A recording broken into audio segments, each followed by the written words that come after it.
सभी बुजुर्गवारों, नौजवान साथियों, मेरी माताएं, बहनें, पुलिस प्रशासन के लोग, पत्रकार बंधु, मुद्दा और स्थान, मुद्दा भी वही है जो सर छोटूराम ने 1938 से शुरू करा एक आंदोलन, और स्थान भी वही है कि जो सर छोटूराम की जन्मस्थली उस अंग्रेजी हुकूमत में जब एक तरफ देश आंदोलन की लड़ाई लड़ रहा था, उसी टाइम पे किसानों को हक कैसे मिले, अंदर सरकार में रह के नो एक्ट बनवाए, नो कानून, लड़ाई भी लड़ते रहे और कानून भी बनवाते रहे कि जमीन किसान की नीलाम नहीं होगी। ये कानून उस टाइम पर बना। मंडी एक्ट चौधरी चरण सिंह ने पूरा डाटा लिखा गया, वहां लागू नहीं हो पाया उत्तर प्रदेश में। छोटूराम जी ने अपने अधिकारी भेजे, वहां से पूरा दस्तावेज मंगवाए, वो यहां पर लागू करेंगे। और आज हम अगर देखते हैं जब उत्तर प्रदेश के और पंजाब और हरियाणा के लोग जब वहां पर जाते हैं तो देखते हैं कि 75-73 साल से पंजाब और हरियाणा को एमएसपी मिलता है और उत्तर पूरे देश को नहीं मिलता, तो कुशादी, क्योंकि हम अपनी फसल आधे रेट में बेचते हैं और हरियाणा में फसल बेचते हैं जाकर उत्तर प्रदेश के साथ। ये तालमेल है। उत्तर प्रदेश कॉलेज में बहुत दिन से डीजल जहां सस्ता होता था वहां महंगा होता था। लड़ाई ये होती थी कि भाई हरियाणा के बराबर कर दो, लेकिन इस तरह के कानून आ रहे हैं, उससे न हरियाणा बचेगा, न पंजाब बचेगा और न ये देश का किसान बचेगा। मतलब जो पद्धति, जो कानून कृषि उत्पादन मंडी, गिरवी रखी हुई जमीन के एक्ट बने, सहकारी पंजीकरण एक्ट बना, और ये भी एक्ट बना था कि अगर किसी ने 100 रुपये कर्जे पर दे दिया, अगर उसने 200 दे दिए तो पूरा खत्म हो जाता था। ये एक्ट बने थे, 9 तरह के एक्ट थे सारे। संपत्ति बंटवारा वो कैसे होगा, तो ये सारी चीजें बनी थी। हम उसी सर छोटूराम की जमीन पे आज हैं।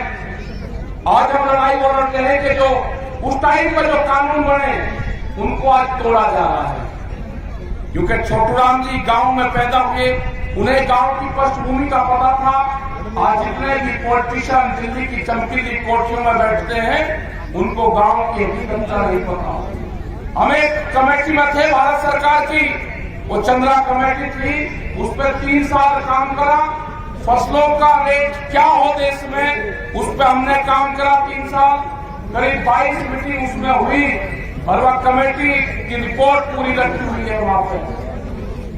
उसमें था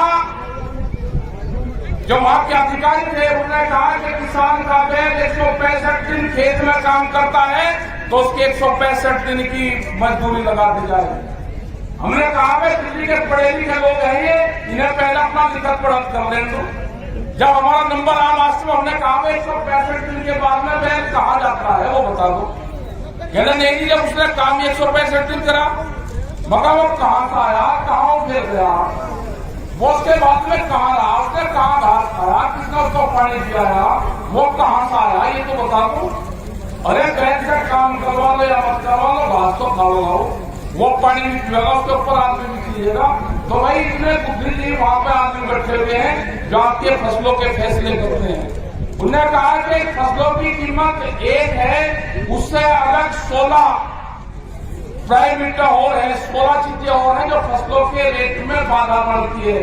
कह लगे हमको उनको भी देखना है।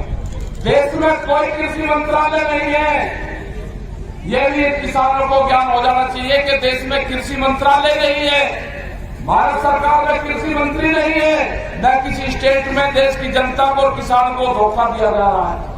जो हमसे वार्ता करते हैं उसके परसेंट पास में 18% कृषि मंत्रालय के चार्ज हैं,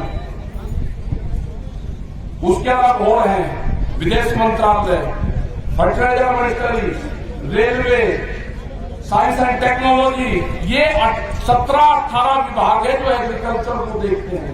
हमने भारत सरकार को कहा कि आप एग्रीकल्चर कैबिनेट का गठन करो। जब तक एग्रीकल्चर कैबिनेट का गठन नहीं होगा, जब तक कृषि पे अलग से बातचीत नहीं होगी, गांव और किसान का भला हो ही नहीं सकता। कोई जानकारी वहां पर दिल्ली में नहीं है। दिल्ली में है व्यापारी को कैसे फायदा होगा, एमएसपी पे कानून नहीं और गोदाम पहले बढ़ा दिए। गोदाम बढ़ गए बहुत बड़े बड़े, जितना पंजाब और हरियाणा अनाज पैदा करता है ना, उनके गोदामों में चला जाएगा। भूख आदमी को कितनी लगेगी, देश में भूख के आधार पर कीमतें तय होगी। ये एक नया व्यापार है, गरीब आदमी मारा जाएगा। किसान तो चलो यहाँ पे दाल और चावल सा बच जाएगा, लेकिन दूसरे फसलें तो उसकी भी कीमतें डाउन है। लेकिन उस गरीब आदमी का क्या होगा, उस दुकानदार का क्या होगा, जो शहर में रहने वाले लोग क्या, उनका क्या होगा। ये बाजरे का रेट 11 रुपया किलो बाजरा बिकता हो और शहर में 120 रुपये किलो का बाजरे का आटा बिकता हो, उसको नहीं पता। उसको ये पता है कि किसान मुझे महंगा देता है, लेकिन जो बीच का आदमी है उसको नहीं जानता बीच का आदमी कौन है। ये बीच का आदमी जो भूख पर व्यापार करता है, ये आदमी आपके बीच में आ गया। वो पहले व्यापार करते थे सोने का, उन्हें कहा कि सोना, हमारी जो महिलाएं हैं वो एक साल में 17 बार इस्तेमाल करती है सोना, अपने घर में रखती है। जब तीज त्योहार होता है, जब कोई फंक्शन शादी ब्याह होता है, तो उस टाइम पे हमारी माताएं पहले सोने का इस्तेमाल करती है। 17 बार का डाटा है देश में। उन्हें कहा कि अनाज कितनी बार करता है कि भूख 700 बार लगती है आदमी को। तो व्यापार भूख पे करो। नया ट्रेंड पूरी दुनिया में आया है कि भूख पे व्यापार होगा। और जब रोटी तिजोरी में बंद हो जाएगी, कटीले तार जो दिल्ली के चारों तरफ लगे हैं, वे आपके गोदाम के चारों तरफ तो होंगे। बंदर जितना भी चलना है, अंदर से रोटी नहीं जा सकता। बंदर भी इस तरह के कटीले तार और किले लगाए गए हैं, बंदर भी नहीं क्रॉस हो सकता। कुत्ते भी देश में भूख से मरेंगे, कुत्ते भी। आदमी की तो छोड़ दो, जो जिसको दान करते हैं ना, वो कुत्ता भी देश में भूख से मरेगा। भूख का व्यापार, नया व्यापार दुनिया में ये नया ट्रेंड आया है, इसका विरोध करना है पूर्ण रूप से। मैं यहाँ का जो पंजाब, हरियाणा, जितना भी दिल्ली के चारों तरफ का जो किसान उठ का आया है, ये एक नई बिरादरी आई है किसान। ये नई बिरादरी की गोली भरकर आपको आपस में इसको तोड़ने नहीं देना। आपको छोटे बड़े में बांटेंगे, आपको पंजाब हरियाणा में बांटेंगे, आपको 6-9-6 में बांटेंगे, आपको जाति और धर्म में बांटेंगे। इनसे बगल हट जाना। अब की बात, पहली बार पंजाब का सिख साथ में आया है, इसको छोड़ना नहीं। इसका मजबूत कौम नहीं मिली हमको भी बहुत दिन से तलाश थी कि पंजाब साथ में आ जाए तो हम क्रांति ला देंगे। अब की बार मिला, पंजाब साथ में मिला, इतनी मजबूत जत्थेबंदी साथ में मिली है, हम दानपुर कर सकते हैं। वो हमारे पास में ठियेबंदी नहीं थी, जो लंगर चलाने की व्यवस्था थी वो नहीं थी। हमने बहुत पंचायतें करी। टिकैत साहब भी कहते थे कि भूख हड़ताल से देश में कुछ नहीं होने वाला। उन्हें कहा कि अपने भंडारे चलाओ, हम 1 दिन 2 दिन 10 दिन हर गांव का रोटी बनवा कर भंडार में दे सकते थे।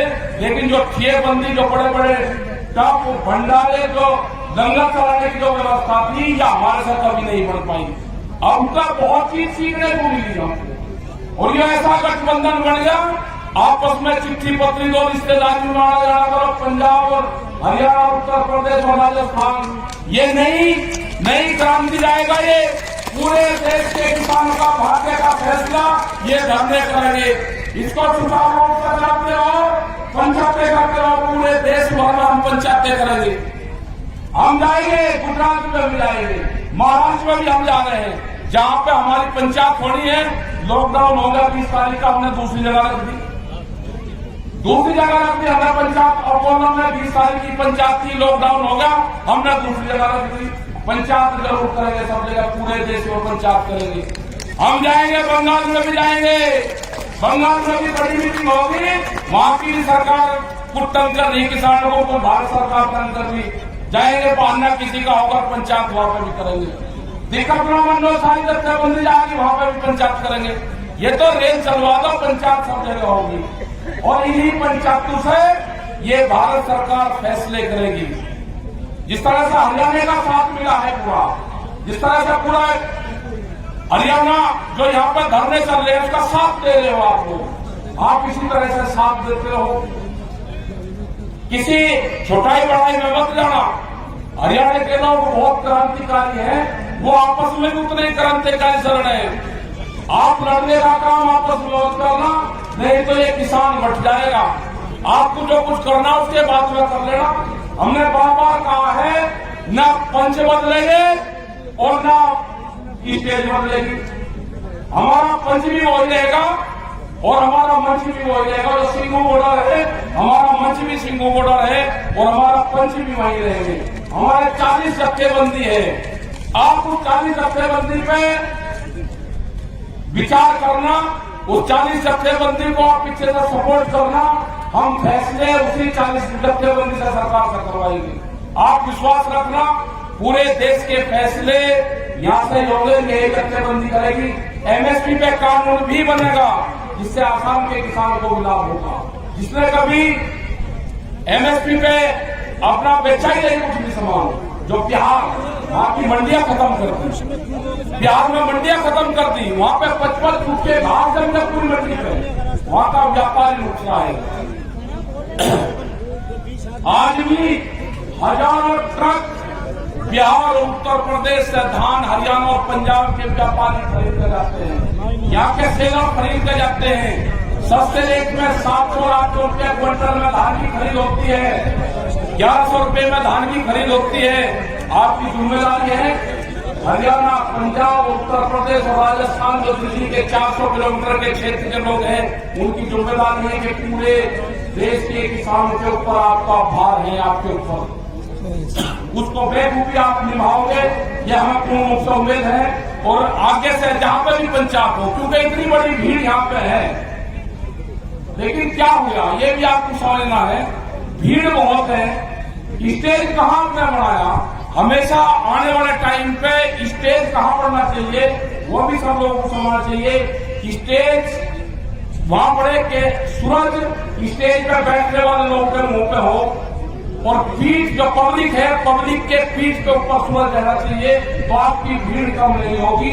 पब्लिक अगर कम होगी, इसके चेहरे पर सूरज लगेगा तो भीड़ घट जाएगी और मंच पर ज्यादा भीड़ होगी।